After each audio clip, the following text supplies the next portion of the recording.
Welcome to the Accomplished Brain podcast, where we share our passion, knowledge, and experience about the brain and health.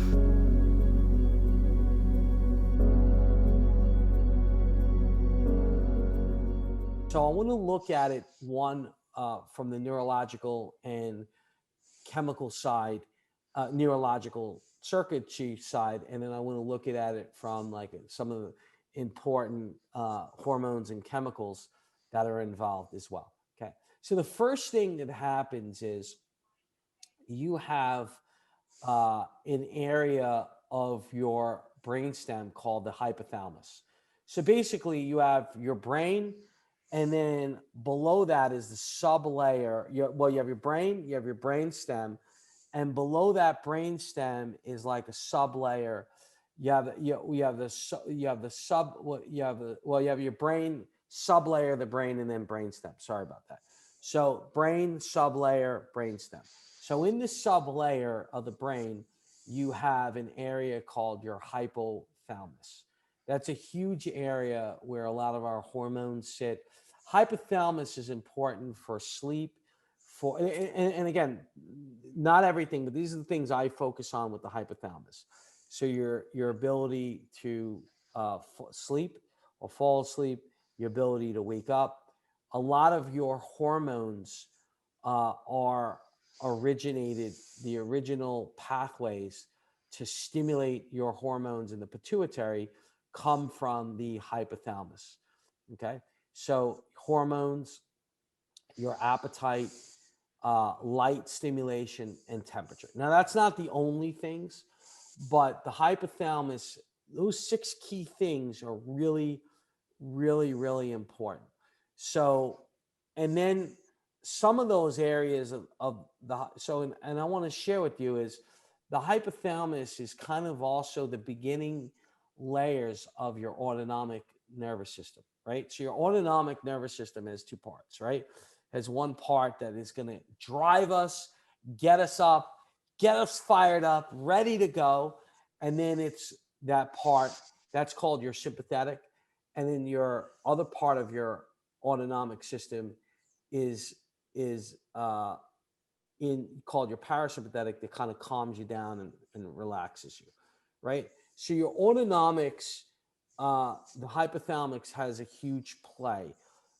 Preferably the anterior hypothalamus has a huge play on the parasympathetic system, right? So relax, and the posterior and lateral part of the hypothalamus have a big play on your sympathetic system. Okay, so basically, I'm talking about this hypothalamus, and I want to bring this back into the mechanism of sleep. So one of the first things that happens is in your ventral lateral preoptic area of your brain, your ventral VLPO. So your VLPO, ventral meaning front, lateral preoptic area of the hypothalamus. You activate a neurotransmitter. Remember, we said neurotransmitters are chemicals that also help us send messages. Some modulate, meaning they kind of the word I want to say, they support, modulate the nervous system. Some neurotransmitters excite, and some inhibit and relax. So GABA is a neurotransmitter that relaxes the nervous system. So in the ventral lateral preoptic area of the hypothalamus, you make GABA, and then that GABA comes in and basically inhibits orexin, okay, and it inhibits histamine. So histamine and orexin. So those are two hormones that have to be inhibited for the nervous system to start to calm itself down. Okay, so orexin sits in the posterior hypothalamus. So again, remember we said the posterior hypothalamus is an area that for the the posterior hypothalamus influences the autonomic nervous system that gets us excited and arouses us.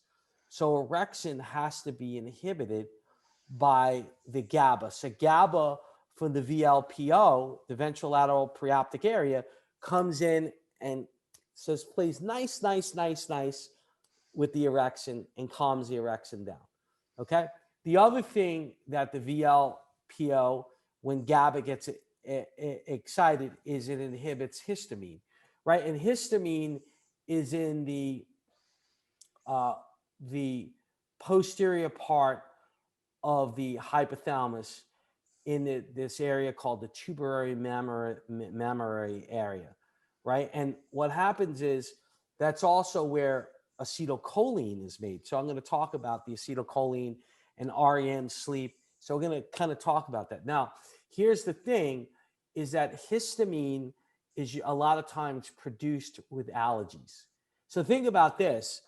If you eat a food that you have some kind of allergic reaction to, and then you try to fall asleep, and your histamine levels are going to be high, right? And there could be a challenge with you dulling your system or your nervous system down to fall asleep. So again, histamine levels need to be histamine needs to be inhibited. Orexin needs to be inhibited. They're both in the posterior and the lateral part of the hypothalamus. The posterior hypothalamus and lateral part of the hypothalamus excite the nervous system. The autonomic nervous system, right? The part that gets excited is sympathetic. They have a role. So the GABA comes in and inhibits that and calms that system down. Okay. So once that happens, okay, now we're going to talk about, so that's one aspect. So GABA has to be, you have to activate GABA in the ventrolateral preoptic area of the hypothalamus. GABA comes in and inhibits in the posterior and lateral hypothalamus. GABA comes in and will inhibit a hormone called orexin. And orexin is to arouse us. So orexin needs to be low when you're ready to allow you to fall asleep. And histamine. We know histamine can be activated with some kind of allergic or allergy reaction. So histamine levels need to be low, and then GABA inhibits the histamine and the orexin. The other things that have to happen is another chemical reaction is, and again, a lot of your chemicals, a lot of your hormones sit in the hypothalamus, right? So hypothalamus is a really important area for the sleep cycle. So what then happens in addition to that is we need cortisol levels to be low, okay, which allow melatonin levels to be high, right? Or actually, which allow, so cortisol Serotonin. here's the thing. Cortisol has to be low, serotonin has to be high, Right. and serotonin is a precursor to make melatonin, and melatonin dulls the pineal gland, right? And allows, again, as the pineal gland dulls, again, further allows you to fall asleep.